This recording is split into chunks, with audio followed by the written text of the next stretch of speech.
Pay scale নিয়ে সরকারের নতুন সিদ্ধান্ত অন্তর্বর্তীকালীন সরকারি কার্যকর করবে নবম পে স্কেল বললেন অর্থ উপদেষ্টা।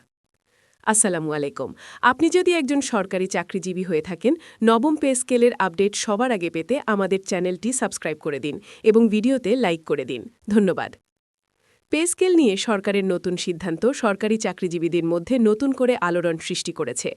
দীর্ঘদিন ধরে যে নবম পে স্কেল নিয়ে আলোচনা, আশ্বাস আর প্রতীক্ষা চলছিল, অবশেষে সেই প্রতীক্ষার বাস্তব রূপ দিতে যাচ্ছে অন্তর্বর্তীকালীন সরকার। অর্থ উপদেষ্টা স্পষ্ট ভাষায় জানিয়েছেন, নবম পে স্কেল কার্যকর করার বিষয়ে সরকার নীতিগত সিদ্ধান্ত নিয়েছে এবং এটি বাস্তবায়নের প্রস্তুতি চলছে। এই ঘোষণার মধ্য দিয়ে সরকারি চাকরিজীবী, শিক্ষক, কর্মকর্তা-কর্মচারী এবং পেনশনারদের মধ্যে নতুন করে আশা তৈরি হয়েছে।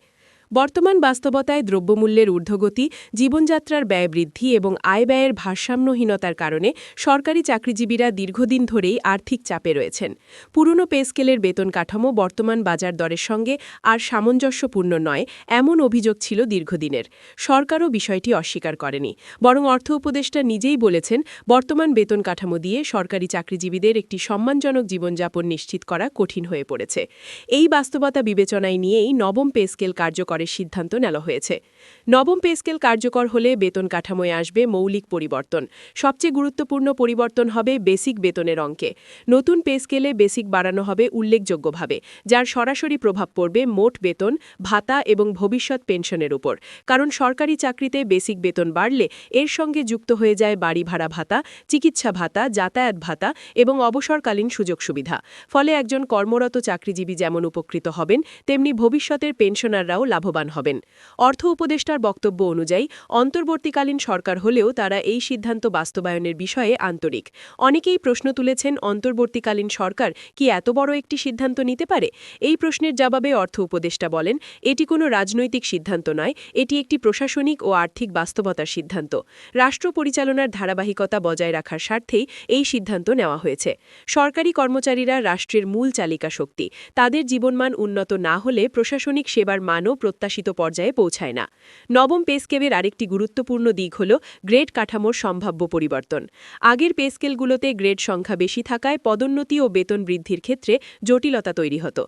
নতুন পে স্কেলে গ্রেড সংখ্যা যৌক্তিকভাবে পুনর্বিন্যাস করা হতে পারে, যাতে ক্যারিয়ার প্রোগ্রেশন আরও স্বচ্ছ ও গতিশীল হয়। এতে করে একই পদে দীর্ঘদিন আটকে থাকার মানসিক চাপ কমবে এবং কর্মীদের মধ্যে কাজের আগ্রহ বাড়বে। সরকারি চাকরিজীবীদের পাশাপাশি পেনশনারদের জন্য এই সিদ্ধান্ত অত্যন্ত গুরুত্বপূর্ণ। নবম পে স্কেল কার্যকর হলে নতুন বেতন কাঠামোর সঙ্গে সামঞ্জস্য রেখে পেনশন পুনর্নির্ধারণ করা হবে। অর্থ উপদেষ্টা জানিয়েছেন, পেনশনারদের বিষয়টি সরকার গুরুত্বের সঙ্গে দেখছে। দীর্ঘদিন চাকরি শেষে যারা অবসরে গেছেন, তাদের জীবনের শেষ সময়টা যেন আর্থিক দুশ্চিন্তায় না কাটে, সেই লক্ষ্যেই পেনশন কাঠামোতে ইতিবাচক পরিবর্তন আনা হবে। এই ঘোষণার পর বিভিন্ন মহলে আলোচনা শুরু হয়েছে যে, নবম পে স্কেল কার্যকর হলে সরকারের উপর আর্থিক চাপ কতটা বাড়বে। অর্থ উপদেষ্টা এ বিষয়ে বলেন, সরকার বিষয়টি হিসাব নিকাশ করেই সিদ্ধান্ত নিয়েছে। রাজস্ব আয়, বাজেট ব্যবস্থাপনা এবং ব্যয়ের অগ্রাধিকার নির্ধারণের মাধ্যমে এই চাপ সামাল দেওয়া সম্ভব হবে। তিনি আরও বলেন, সরকারি কর্মচারীদের বেতন বাড়ানো মানেই শুধু ব্যয় বৃদ্ধি নয়, বরং এর মাধ্যমে অভ্যন্তরীণ বাজারে ক্রয় ক্ষমতা বাড়বে, যা সামগ্রিক অর্থনীতিতে ইতিবাচক প্রভাব ফেলবে। সরকারি চাকরিজীবীদের দীর্ঘদিনের একটি অভিযোগ ছিল, বেসরকারি খাতের তুলনায় সরকারি বেতনের আকর্ষণ কমে যাচ্ছে। দক্ষ ও মেধাবীরা সরকারি চাকরিতে আসতে আগ্রহ হারাচ্ছেন। নবম পে স্কেল কার্যকর হলে এই ব্যবধান অনেকটাই কমবে বলে আশা করা হচ্ছে। এতে করে মেধাবী তরুণরা আবারও সরকারি চাকরির দিকে আগ্রহী হবে, যা প্রশাসনের মান উন্নয়নে সহায়ক হবে। নবম পে স্কেল বাস্তবায়নের ক্ষেত্রে স্বচ্ছতা ও ন্যায্যতা বজায় রাখার বিষয়েও সরকার প্রতিশ্রুতিবদ্ধ। অর্থ উপদেষ্টা জানিয়েছেন, কোনো নির্দিষ্ট শ্রেণী বা ক্যাডারকে অযৌক্তিক সুবিধা দেওয়ার পরিকল্পনা নেই। সকল স্তরের কর্মকর্তা-কর্মচারীর স্বার্থ বিবেচনায় নিয়েই পে স্কেল চূড়ান্ত করা হবে। নিম্ন ও মধ্যম স্তরের কর্মচারীদের জীবনমান উন্নয়নকে বিশেষ গুরুত্ব দেওয়া হবে, কারণ তারাই সবচেয়ে বেশি মূল্যস্ফীতির চাপ অনুভব করেন। এই সিদ্ধান্তের ঘোষণার পর সামাজিক যোগাযোগ মাধ্যমে ব্যাপক আলোচনা শুরু হয়েছে। অনেকেই এটিকে সময়োপযোগী সিদ্ধান্ত বলে স্বাগত জানিয়েছেন, আবার কেউ কেউ বাস্তবায়ন নিয়ে সন্দেহ প্রকাশ করেছেন। তবে অর্থ উপদেষ্টার বক্তব্য অনুযায়ী এটি কেবল ঘোষণার মধ্যেই সীমাবদ্ধ থাকবে না, বরং প্রয়োজনীয় প্রজ্ঞাপন ও গেজেট প্রকাশের মাধ্যমে দ্রুত কার্যকর করা হবে। সরকারি চাকরিজীবীদের সংগঠনগুলো এই ঘোষণাকে ইতিবাচকভাবে দেখছে। তাদের মতে দীর্ঘদিন ধরে দাবি জানানো হলেও বাস্তব পদক্ষেপের অভাব ছিল। এবার অন্তর্বর্তীকালীন সরকার হলেও যে সাহসী সিদ্ধান্ত নেওয়া হয়েছে সেটি প্রশংসার দাবি রাখে।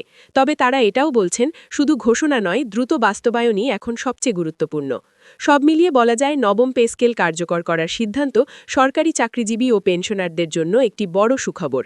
এটি শুধু বেতন বাড়ানোর বিষয় নয়, বরং একটি সম্মানজনক জীবনযাপন, প্রশাসনিক দক্ষতা এবং অর্থনৈতিক স্থিতিশীলতার সঙ্গে সরাসরি সম্পর্কিত।